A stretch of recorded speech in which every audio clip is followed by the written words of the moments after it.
So this is part 2 of the episode where we have Peter as our guest, who is my sperm donor and friend. And we got In cut that off order. in that order. Yeah. Well, now in that order. Well, now in that order, yeah.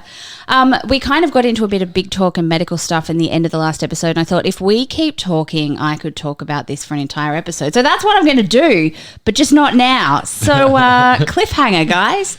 Well, we've got Peter in. Let's talk about Peter's experience, Exactly. right? Let's So just do I that. will go through eventually. I want to get to a point because right now I am sitting in the middle of this journey where I have done egg retrievals and I'm waiting to do implant tries, right? And the reason why I wanted to record this with Peter now is because I thought if I get to the point where it doesn't work, I won't be able to sit in the comedy of how ridiculous this situation has been. Yeah, fair enough. And I wanted to record it while it was still funny. But I think I'll talk more about the medical side and the difficulties as a single woman trying to have a baby in my own solo episode. And in this, we'll just do part 2 of all about Peter. Yeah, so there you go, readers. Sometime in the future, we'll get the magnifying glass out and wave it over Liz's experience. Because it's important. There are a lot of things. Wave it over my... Zane just laughed. I'm like, wave it over my what, Tom? Her experience, Zane. It's very rarely me, but that time it was. Because there are a lot of things that I need to talk to you all about how difficult it has been as a single female to actually go through this process and how fucking backwards our medical system still is. But right now, Peter, you are my sperm donor. You got a girlfriend in the middle of us doing this Yes, process. fascinating. At what point did you tell her about me? First date. Shit, really? I mean, I don't have a lot else going on. Got to talk about something. Gotta say So I something. jizz in a cup for this chick. Yeah. You like that? That's fair enough. isn't Don't it? worry, I'm not getting paid. Like first date or two, you find out if someone else has, if they have kids or if they have like all these extra. Are they married? You know, you might be on a date with a married man. You're like, Do you have kids? Not yet. yeah, but so it's probably one of those things where you have to get it out early, right? You can't get 6 So months. this into- was initiated during the 16 months Yeah. the timing, It was car like rides. smack bang in the middle of that. Pretty much in 16 the Right. months, Okay. hey? So you were in the groove of it. I'd had some, recurring sex friends Yep. that, they overlapped with this a bit. And it's not too much of an adjustment apart from, well, I can't tonight or what Yeah. have you. But, I wasn't going to stop myself from going on dates. I was in a good place mentally. And a big part of that was, I like the idea of going out and meeting people. And it doesn't always have to lead to a relationship. It doesn't always have to be a sex thing. And, I'm just going out. I'm meeting people. I'm having a good time. And met this woman and we hit it off immediately. And both of us are the kind that just don't shut up and just blah, blah, blah, blah, blah. And so, the first date, talking nonstop, it came up naturally in conversation and she had the normal response, which was kind of like, cool, not really anything to do with me. So, Which is great. not what I expected. I was like, holy fuck. Like, is she going to hate me? Like, what did she say? And Pete was like, nothing. And I was like, oh, that was boring. Yeah. Well, I mean, Wait, so you wanted the drama? No, I didn't want the drama, but I braced for it. Yeah. Yeah. Yeah, I but- honestly thought, but then, this is like the ontological argument. I would not date a person who would have a big dramatic true. reaction Yeah. to it. So you never Yeah. have to brace for it because I'm way too laid back. yeah. But you're both theatrical people. Yeah, so we it was found like- out that we've you're got like mutual a friend in friends. common. Awkward. Yeah. Yeah. Well, kind of fun. I guess I would like to kind of throw it back to you, Liz. Do you think that you would have a difficult time dealing with that news on a first date or second Me? date? Yeah, you. Yes. Yeah. Because I want children, and Yeah. hearing that somebody I was on a date with does not want children would be, oh, that's not great. Fair. So that's What if the scenario was they also want children, but they're donating to a if they couple also who- want kids and they're donating, that means they've got good quality sperm. What if they just want as many kids as possible in the entire, so they're just donating all over the No, place? that's gross. okay. That's into I the think- narcissism territory of I want my seed everywhere. Okay, well, I think we're firmly in the healthy range of response there. So- Yeah, like I would if I actually think that more, and it's difficult because there's literally nothing in it for them in Australia. But if you can, I think that more people should be donors because the people who are going to seek this sperm desperately want it, right? Like it's not something they're willy-nilly about. So, I mean, if you've ever considered it, it's a real nice thing to do. It's a lot on you, but... Peter and Liz, there may be men listening who are like, yeah, I could donate my sperm to someone. I could do that. Of course, a single woman who wants kids should have the right to have kids. How do you go about becoming a donor? Is it easy? Is it a difficult process? You literally... I think Liz has hit the nail on the head with the reason that there's so few donors is because it's not easy to even find out about it. No. And even then, there's a lot of hoop jumping involved to essentially do something that's just a good act. So what hoops are one jumping through? Well, we kind of touched on it in the first episode, just like all the medical, the blood tests, the paperwork, so much paperwork. And even in the simple sense of, that's great that you've made an inquiry. Here's now an appointment during business hours on a weekday. Oh, yeah. So you got to take time 2 off weeks from work now. And that's to do one test. Yeah. And, okay, but maybe so that's like not 4 or convenient 5 for me, tests, about 20 pages of paperwork, at least 3 therapy sessions. Like, it's a lot, but... And in terms of, I mean, logistically, if you're donating to an unknown woman or person who's having a child, is it just one deposit, or is it something that they expect you to like, hey, it's been 5 years, would you be willing to donate again? Is that... So when because I had no idea about any of these things, so I was like, oh shit, do we have enough to do another round? And they're like, well, with his first sample, you have enough to do 7. Okay. So there you go, yeah. Don't know how to feel about that. But And I didn't ask if that was normal or usual or like, but apparently you can get quite a few rounds from one donation. Yeah. But in Australia, the rule is that you can only donate to 10 families. So it can only be used for 10 families, which sounds like a lot, but it's not. But I'm still stuck on the girlfriend thing, right? So how was it when you could not have sex with her or finish with her because you had to give it to me? up until right this moment, I never thought of it as denying someone to give to you. That's exactly what you did. It was like, no, I can't go outside today because it's too hot, kind of thing. It was Yeah. like, I'm not saving myself for the moon. You big weirdo. It was like it was a precious thing. Weirdly, like, how did she feel about that? I guess the same way you can enjoy sex with your partner without having an orgasm. Mm-hmm. It's just that traditionally the man finishing is where the porno ends, basically. Mm-hmm. Her and I were spoiled, I guess, in that she'd be done and dusted in advance of me, and most of the time that's great. I'll wrap things up real quick afterwards. Okay. On these occasions, it was more of like, cool, you're taken care of. I'm just gonna breathe using my diaphragm for a bit. I'm just gonna, really just tense my thighs. Tense your thighs for 10 seconds at a time. Get rid of them. Think about doing a nice thing and thinking about how annoying it would be to have to text Liz and be like, hey, I was weak. We're going to have to push it off for like a week. Which you never did. I never did. You never did. Very, Impressed. very... Unless you lied to me and just gave me a whole lot of blank. Look, there was a couple of times where I really rode the lightning, where I was like, oh, boy. But no, there was, quite a few times where, the benefit of the work-from-home lifestyle that I had cultivated was that without Liz's influence, I'd still have the occasional lunchtime sex guest. And that's a nice treat. It's the best kind of lunchtime. But Guest? Guest. it's also real bad when you've got a lunchtime sex guest and it was like, cool, so Tuesday, Wednesday, Thursday could be Liz days. Tuesday, Wednesday, Thursdays. Could be lunchtime sex guest days. We'll never know.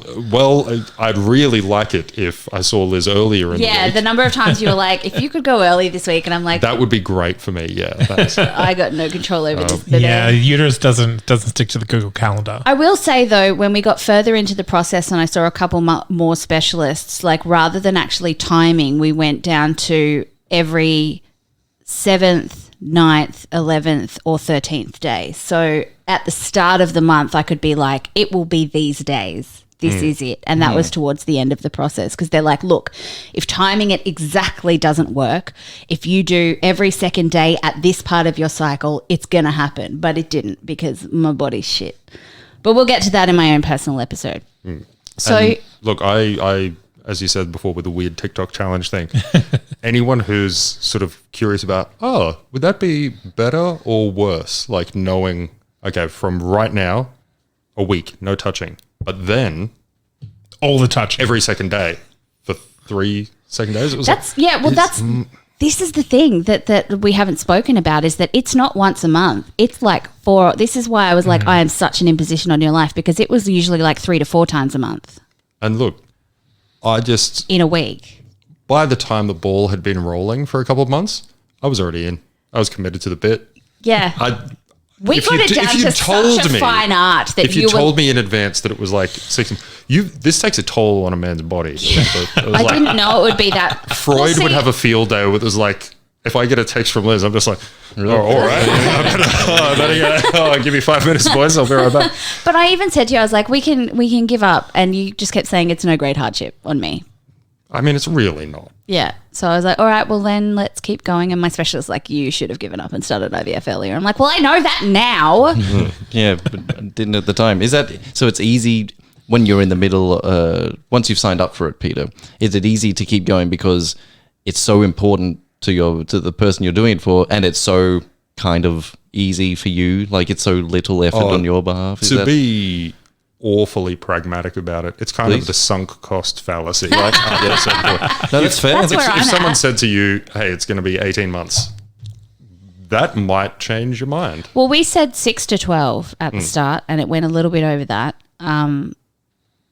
And I basically the reason it went a little bit over that is because I was waiting for my IVF specialist appointment. And I was like, well, we fucking might as well, because wouldn't it be great if just before I have to pay tens of thousands of Yeah. dollars, it's a yes. And part of this is also my frugality, my Yeah. commitment to you getting a good deal. Yeah. Right? Oh, He really committed to that bit solidly. well, it's because I knew that there was going to be a little kickback for me. There was going to be a little something in my pocket. Yeah, I did And I'm not offer- just talking about a specimen container full of... Well, no, we are, because legally in Australia, there's nothing for you in it. I cannot say that I would or. Oh, I'm would not. talking about the red carpet invitations. I'm Yeah. talking about the cocktail events. It's true. I do invite him to a lot of stuff. Talking about all just all the contra payments. Yeah, all the gifts.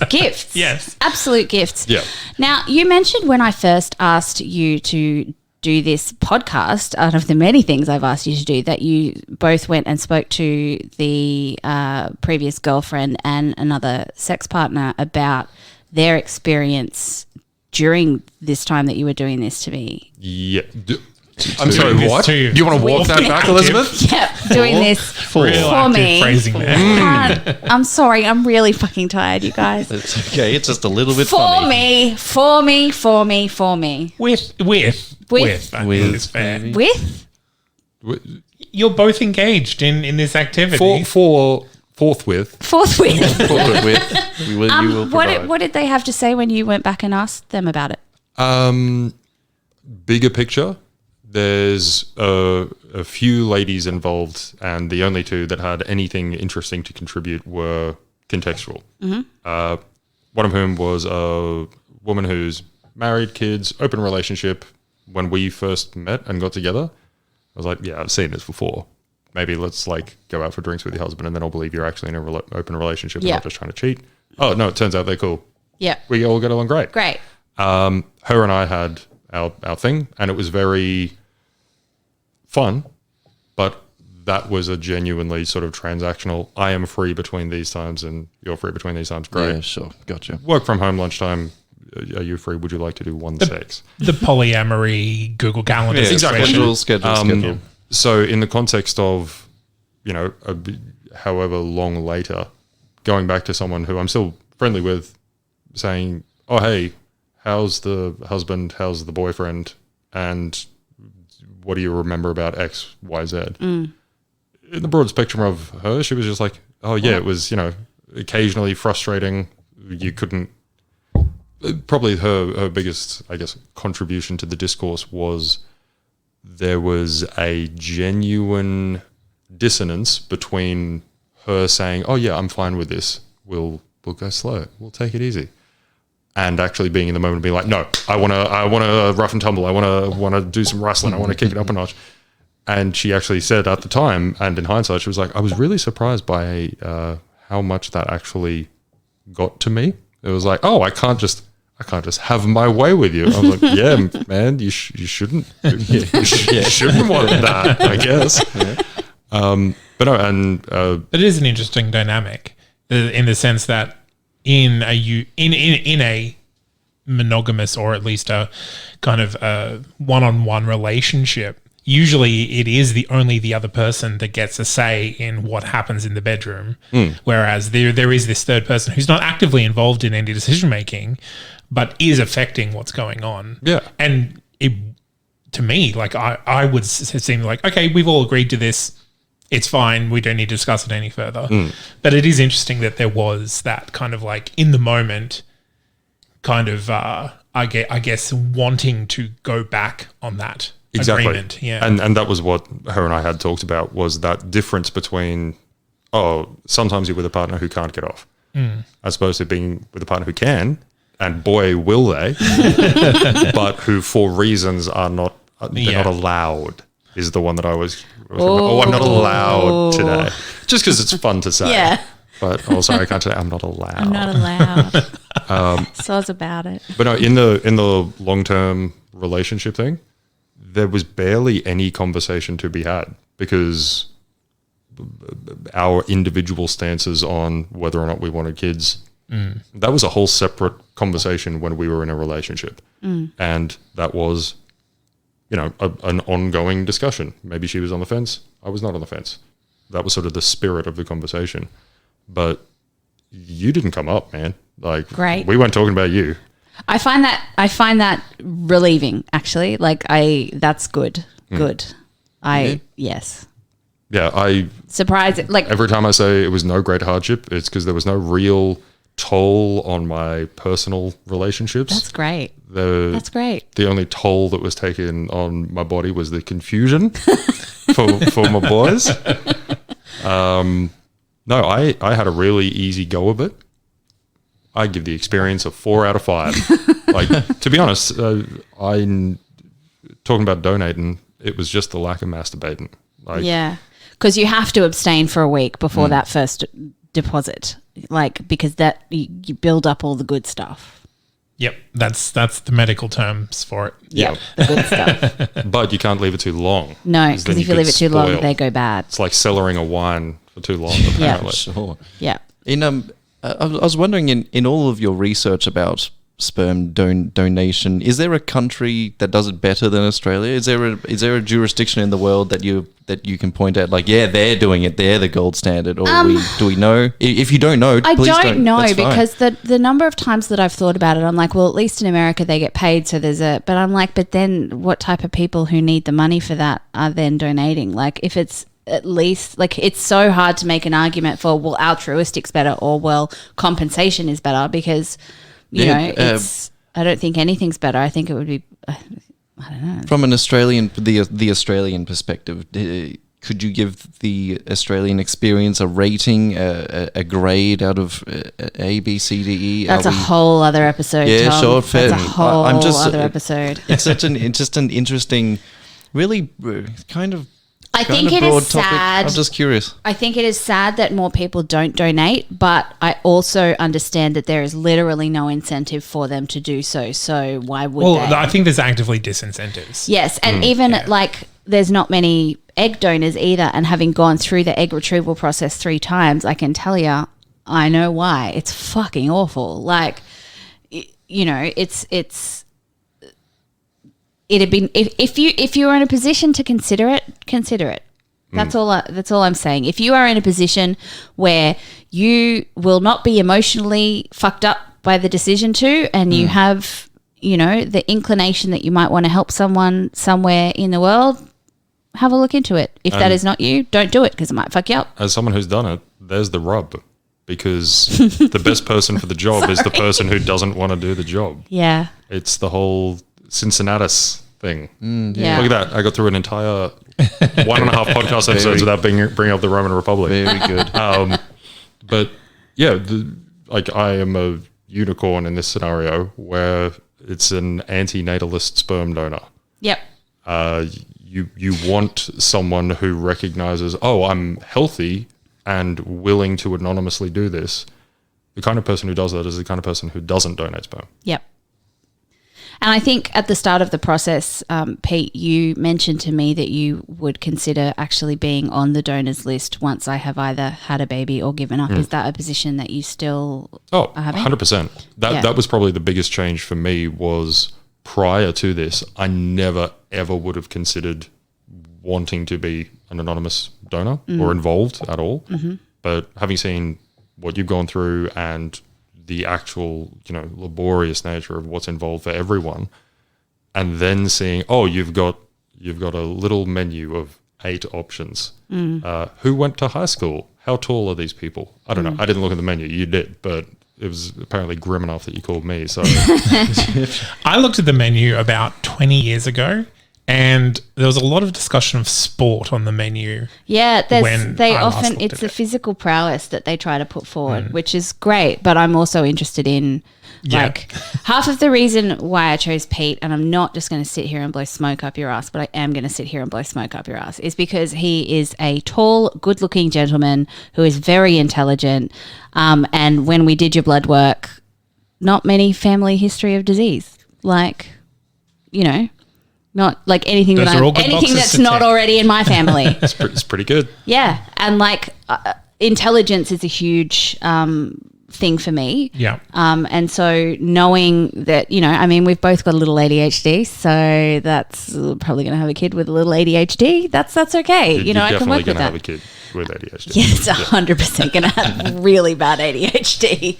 But like, and I know that height's not a thing, but everyone in my family is real short, like really, really short. Like, we cannot stress this enough. As far as white people are concerned, I'm the genetic opposite of Elizabeth. Yeah. She is quite short and I'm quite tall. She Yeah. has thick, beautiful dark hair, and I was the blondest white little Scandi kid on the planet. Yeah. Yeah. So like, hopefully good genetics, right? I mean, fingers crossed. Yeah, yeah.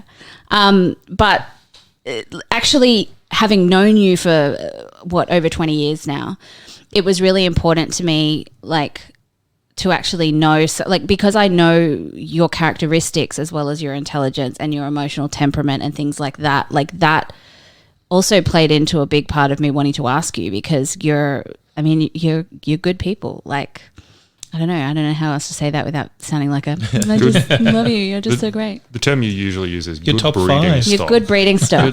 Some really good breeding stock. So, Peter, just before you said you will or have sort of signed up for the anonymous donation. The rule is that he can't do it until I either have a baby or have given up. Yeah, sure. Because if someone else had a baby before me with Peter's stock, I would be very sad about understand that. And Peter said I wasn't. You said I wasn't. I never thought about it, or never would have thought about it, that would be something I would do. Yeah. Obviously, you've had your mind change because you got involved with the process with someone you know. So there'll be men out there in this nation that are listening to this going, yeah, I could do this. What do they need to figure out about themselves or the system to get them to become an anonymous donor? So your journey to that point was helped by helping someone else, right? Yeah. Someone that's coming from it completely blank with no avenue in. How do they get to how do they get to the finish line? I think it probably comes down to, I was going to say 2 things, but both of them are really centered around what your approach is to it philosophically. Sure. The first thing I was going to say was, it's not like donating blood. if someone wants to be a blood donor, it is the easiest thing in the world. They facilitate this.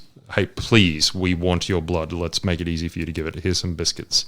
There is No biscuits. They didn't give you biscuits? no biscuits. Didn't even get a little Barocco afterwards. Not even a lollipop. No. I genuinely thought the joke would be like afterwards, it's just like you just go outside and have a cigarette. Yeah. Just handing out cigarettes at the They door. just have individually wrapped cigarettes to hand out. Lie under a bed sheet. But part of it is that logistical. Oh, you have to go out of your way far more than you would if you were donating blood. But then the other part is you have to think about why.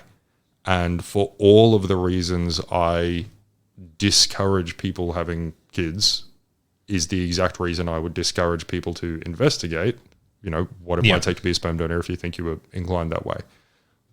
Because my stance is a fairly simple one, is that if people want to bend over backwards and bust their asses to be good kids, maybe it's because they're, with the same sex partner, maybe they're single, maybe genetically something didn't go their way. But if someone wants to be a kid that bad, wants to be a kid, who doesn't want to be a kid? I want to be a kid that bad, Pete. Have a kid, yes. Yeah, if someone wants to have a kid that badly, then clearly they are the kind of person who should probably be a parent. If someone has to be a parent, get the person who wants to do it. I'm not saying that guarantees they're going to be good. A lot of people who want to be sure parents as shit does not. are not. But at least they want to be good. Like they want to be a good parent, whereas someone who is maybe surprised with being a parent, maybe had never even thought about what kind of parent they'd be or whether they would be a good parent. Yeah, and it's a very crummy thing to say in its simplest term, but if people couldn't have kids by accident, there'd be a whole bunch of problems solved overnight societally. I don't think anyone is on the opposite side of, hey, maybe just make sure both parties want to have a kid before you have a kid. Solves a lot of problems. Simplifying, but the one part I can do for that is, not have kids of my own, make fun of my friends for being lame when they do, and doing my part to discourage friends who are exploring the idea by pointing out the ecological nightmare. He did try that really awaits them. hard to talk me out of Can't it. afford it, Elizabeth? He's like, I'm 100% on board, but also you're poor and the world is on fire. Yeah. Oh, gee, it's real hot. It's only going to be hotter every year after this, isn't it? I know. God. So I guess what lessons have you both learned from this that you wanted to kind of bring to the table to share from here? Because we've spoken a lot about like how you got there and kind of what you went through. What has surprised you most about the process? I guess we'll start with Pete. I didn't have too many surprises personally. My side of things was pretty much what I would have put within the normal boundaries of expectation.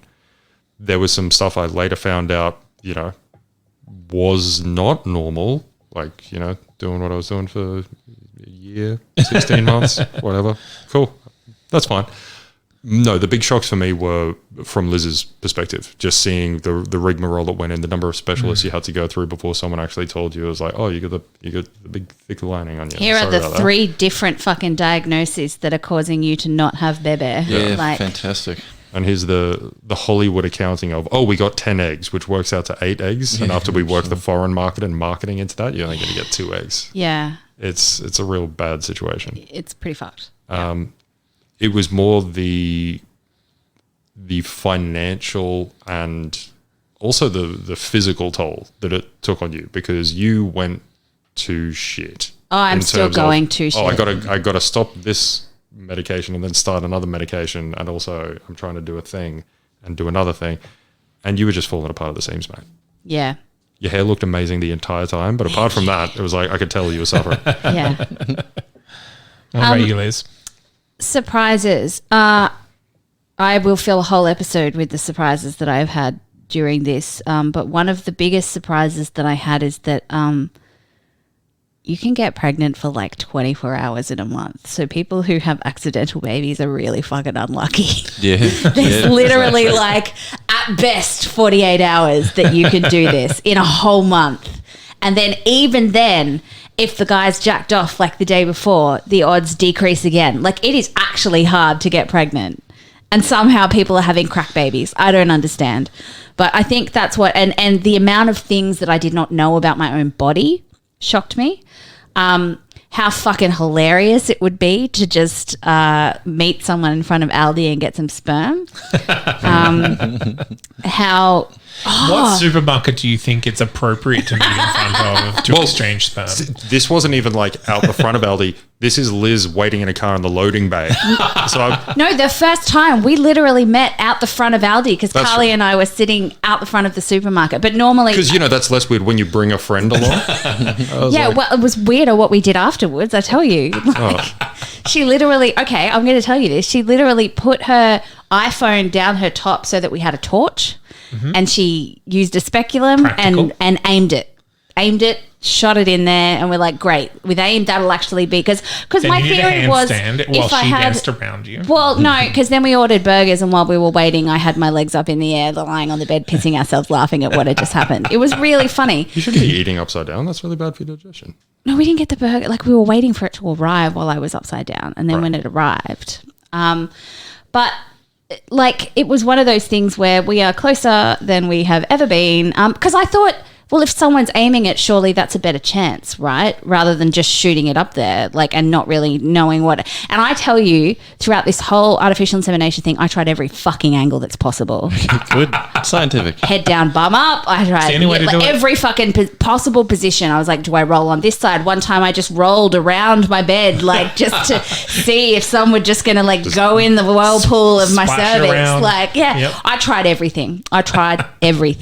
Does one need a friend, like a cuddly figure? One does doesn't one need a one. nurse friend? You would have figured that out after exactly one session. It's like, you don't need to be here for this. Yeah, exactly. I was like, I don't want to do this to you anymore.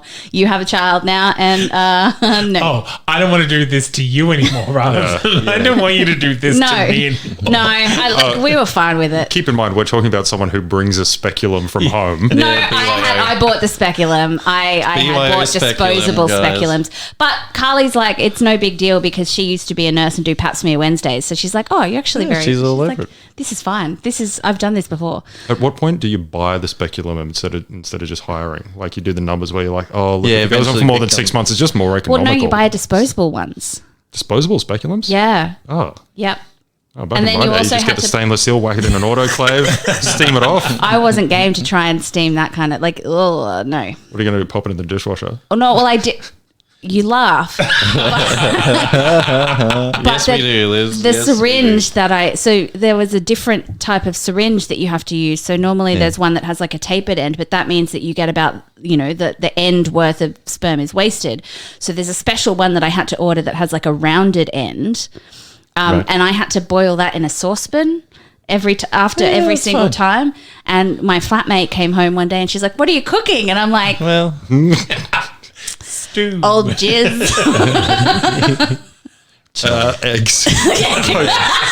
Poached eggs. The gag was right there, looking us all in the face. Zane C. Weber, meandering over to you into Lessons Learned Corner. What did you learn today, my friend? What did I learn? Sometimes we learn on this show, one learns nothing. Sometimes in life. Impossible on this episode. Of course, but sometimes one learns something. I'm really impressed with you, Pete, how holding the idea of antinatalism, but also the compassion to see hey, other people really want this and this is going to be really good for them.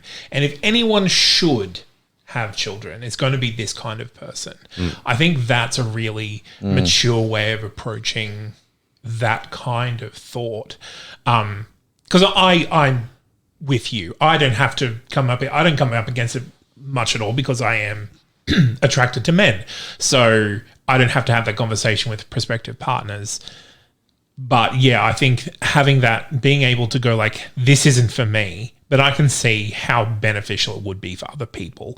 That's something that has never actually been spoken in that way in my presence before. So I think that's what I really liked about this conversation is that rationale, that thinking, that kind of mature approach to the philosophy of it's not for me, but I can see that it is for you. So, and to be able to participate without feeling lessened by that. Yeah. No, I totally agree. It's who should be the prime minister. Probably the person that isn't putting their hand up to be the prime minister. There's probably someone over there. I like that. Liz, this isn't specific to this episode, but I've known you over the course of this whole journey. One of my lessons, I suppose, would be if it was a man trying to get pregnant or trying to have a child, trying to have a baby, the whole process would probably be a lot smoother. I would argue along the way. I've no doubt. It would probably be easier. It would probably be less. We would probably be questioned less. We'd certainly get the better painkillers. Better painkillers, the whole when you're in shebang. pain for this shit. And also, I'm kind of. I don't know if I'm meant to be surprised, but I'm kind of surprised at the maturity of the discussion. Not specifically in this room, but about sperm donation in general. I imagined or pictured more pushback or questioning from your friends, from your family, more teasing maybe, like, oh, yeah, like just a less, but it just seems more accepted. Like you went out, you have a girlfriend or you had a partner, and they were like, yeah, it's not my. Good luck to you. Like it's just, it seems much more accepted than I was expecting it to. Does that make sense? Like I think 10 years ago it absolutely wouldn't have been. Well, I was just going to say it was either 10 years ago or 10 years younger. Because at our age, you're meeting someone for the first time and maybe they have kids, maybe they don't. Maybe they're married, maybe they're not. Maybe they're still married and it's not a big deal. You know, there's a million variations on that. This is one of the least weird potential first date outcomes. Is, hey, I'm trying for a baby. It's for my mate, not for me. I don't think I could eat a whole one. Like, it's not even my thing. Yeah, and even with my friends, like, there's always the immature jokes. Oh, of And course. the guys that just don't understand it was like, but you had sex 15 years ago. Actually, why that's don't you one- just do another sex right now? That's the one thing that I've had so many people say to me is they're like, why don't you just, like, you've had sex before. It's not something that is not new. Why don't you just do it? And I'm like, first of all, you had your chance and you blew it. We've you had established your that. chance and you blew it. Second of all, it doesn't actually increase the odds that much. Like yeah. to actually have to put your brain through that, we're going, you know, this is what we're doing now. Like it doesn't actually change the chances more than, and it's a lot easier and a lot less messy if you want to draw a line down things to not have any kind of, you know, oxytocin, serotonin, any kind of good feelings, because that's it, because sex plays with your hormones, which plays with your emotions, which plays with your rationality. And like, I think that's that why, would have fucked me up. Yeah. It would have fucked me up. Like, honestly, like and probably not in a massive way, but there would have been like, I think the I'm not pregnant would have felt worse somehow after sex than it would have just after turkey baster. Yeah, it very well could have. And in all seriousness, like, there's joke versions of this conversation, but in all seriousness, I would not have entertained that concept. No, neither would because it was I. like, no, this is now a cold, efficient, pragmatic Yep.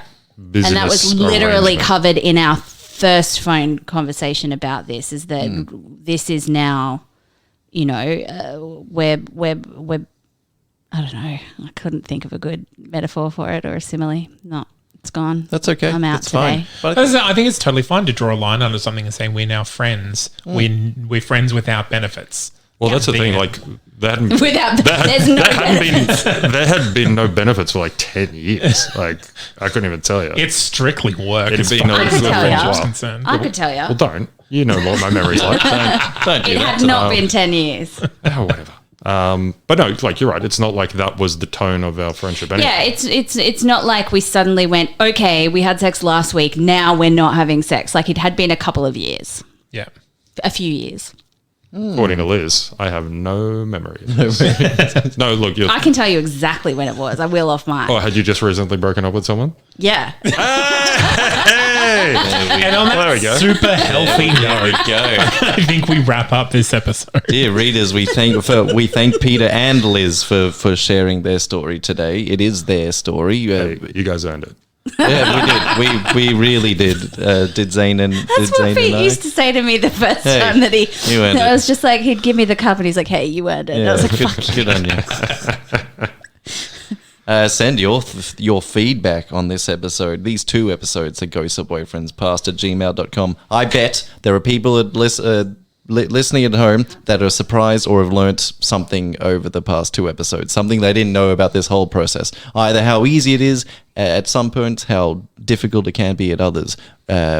Further than that, send in your dating stories to us, your questions, your feedback, your advice, your therapy ideas. Yes, and us on this show. Yes, and the shit out of us, honestly. If this has brought up literally any story for you where you're like, hey, that reminds me of that time that I write in. Yeah. At this point, 4 years on in the podcast, we don't actually care if it has that much to do with dating. If you just want to write in a story and tell us a little tale, we'll read it out. I was just going to say, who else has dated someone who's been donating sperm? Has that ever come up as a first date conversation? Has that ever come up? But as no, a I just date? realized you'll just get people who've been on dates with me in the last 2 years. So anyone that doesn't know Oh Peter, shit! We'll have like 50 people hitting the phone lines, being like, "I went on a date with this guy." yeah, have you He's donated? really tall, but he wouldn't shut up about donating sperm.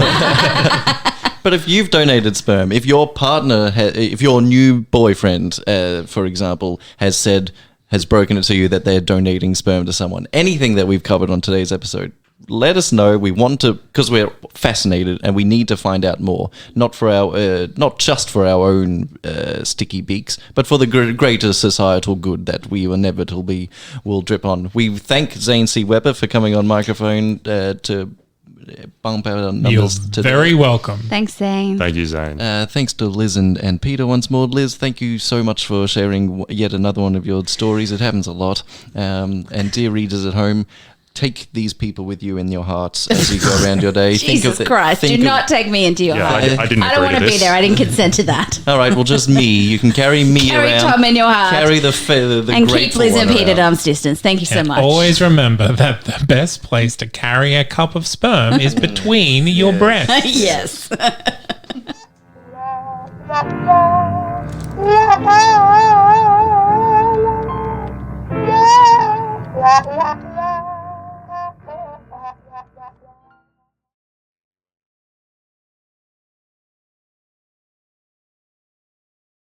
I don't want to spoil any of my good bits. I gotta keep the good shit. It's spoiled years ago. Hey, we're recording The now. milk's gone bad. The milk's gone bad. Milk's Spoiled all my good The bits, eggs are rotten. everyone. Oh no, don't say that. Too hard. Too soon. Too soon? Too soon. Should one be receiving a financial incentive for donating sperm, like in America? Yeah, dudes, I don't know, because at first I was like, fuck yes, you should pay them. There's a lot of stuff that they have to do. This is the after show, by the way, just in case you joined us on Patreon and like, what the fuck did I just click on? Yes, but then at the same time I'm like, but then who does that attract? But you guys are looking at 2 extremes of a multifaceted sort of thing. Yeah, I think people should be compensated at least like a per diem. Do you know what I mean? Like it shouldn't be like a huge amount, but at least Just make it easier. Just make it easy. Donating blood. Yeah. make it so that you can just go in. But I mean, you can't make it easier because giving blood doesn't have parental implications. Yeah, no, and that's the rub. crux.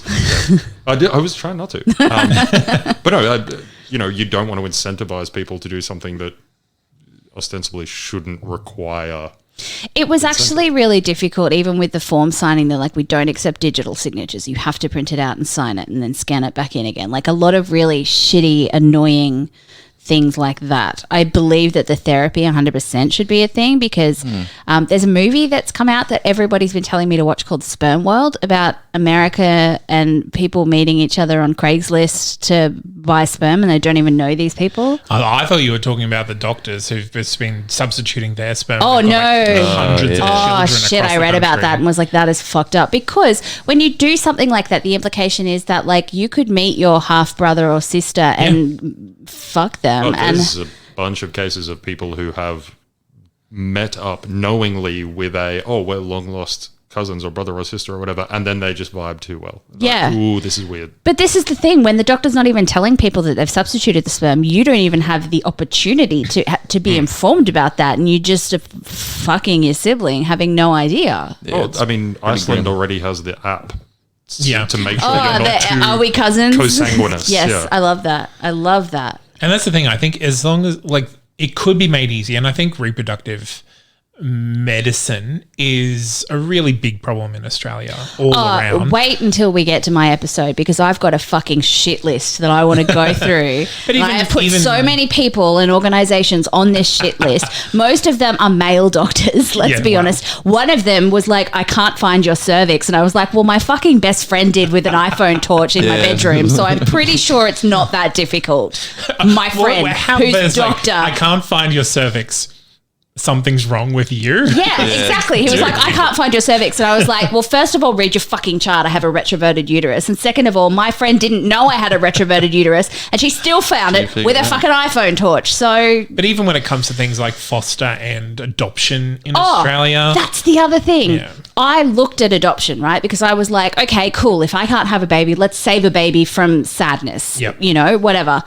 I sat down and had a talk, and I'll probably touch on this in a main episode, but I sat down and had a talk with someone from Adoptive Services, and they basically said to me, yes, you could be a great candidate. It takes us about 5 years to figure out if you are definitely a great candidate.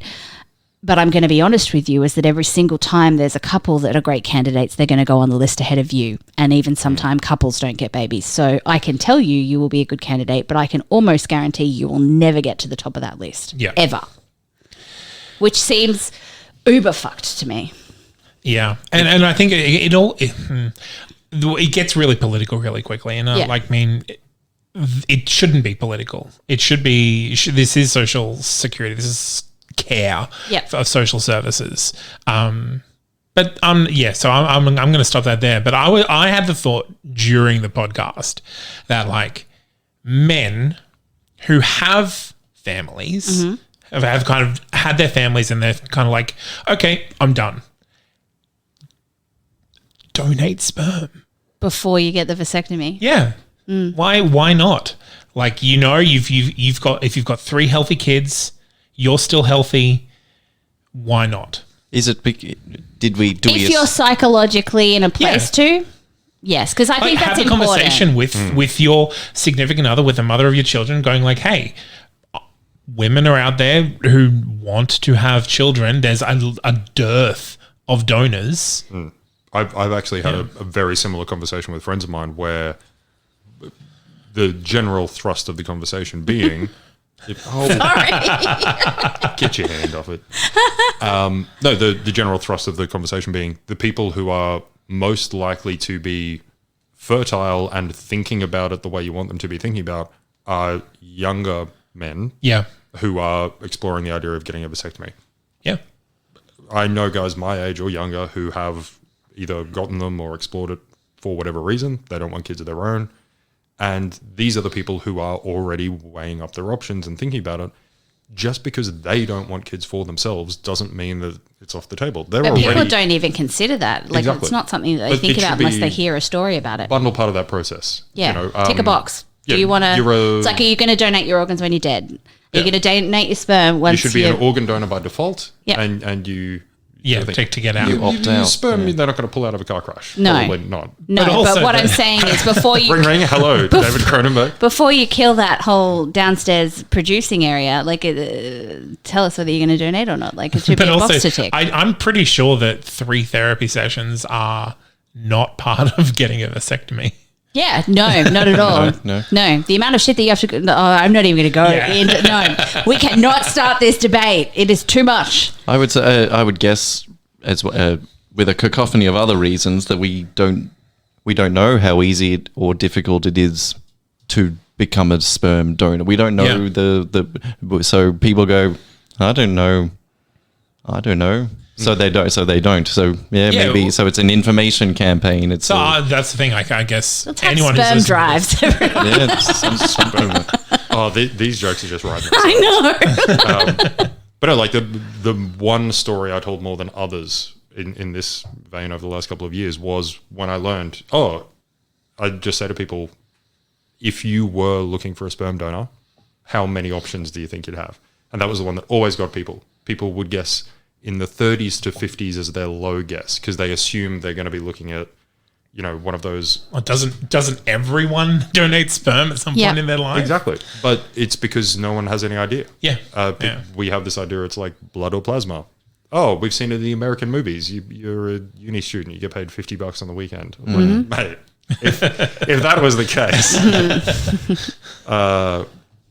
But it's just a convenience thing. It's an access thing. Yeah. And as you said, you very quickly get into the political conversations. You get into the ethical and moral quandaries that aren't really quandaries because we're talking about simpler conversations than the big picture stuff. Yeah, I mean, this is probably the right place to talk about eugenics, right? Yeah, sure. Why not? This comedy Why relationship podcast. not? Hey, it's a perfectly cromulent word. It just got a bad reputation. No one talks about dysgenics. Oh God, how long have we gone on No, after show? yeah, this is that definitely enough? enough. Have we done so? Look, not dear readers that we're like itching to get away from you, but also it's really fucking late at night for me, and I want to go to bed. I love you I guys agree so much. But yeah, talk to your married male friends who maybe. Oh, they have to be married now? Well, I'm just thinking Maybe having they- that female reassurance that like, hey, yeah, we've had kids. It's been so good for me. I would like you to be And able to look, give that to other people. Oh, so If your now they have to partner be married goes- to a woman. Look at If you your being part- presumptuous. If your partner Yeah. goes, I'm not real good, I'm not real keen on that, then end of discussion, Yeah. right? Like, Yeah. Yeah. you know, it's not. It doesn't. You don't have to fight and convince. It's just if both people are like, actually, why not? Then why not? Yeah, but a very, very fair. Good point. So, But I will always appreciate your attempts to call me heteronormative. So thank you. oh, look, I take my jabs where I can get them. so discussions abound at home in Australia, here where we are, and around the globe where we have readers. You This know, is the after show. We don't need to wrap it up. no. I'm telling them to sit down, talk about it, as Zane said, with your partner And a maybe- therapist. And a therapist. Eventually, you'll get to the therapist. First of 3 sessions with a therapist. Yeah. Well, if you're just being a donor by yourself, I think you'd only need the one because it's being a known donor that means you have to have the 3, right? Because he had to do one session, I had to do one session, and we had to do one together to make sure we're on the same page. There's also a lot of very specific fine tuning about do you want to be Involved. allowed to be Contacted. contacted? Where do you want to draw the line? How many kids do you want to produce? I was like, oh God, I hadn't thought about Fuck, this. I should have asked. I haven't even asked, like, since it happened, what they asked you in your therapy session. Yeah, it would have been nice if you had. At the Yeah. time, I did ask years you ago. at the time. I've fucking forgotten. It's years ago. Yeah, so have I. All right. Stuff bye. happened. Could've been anything It's done now. important. Yeah. Goodbye, everybody.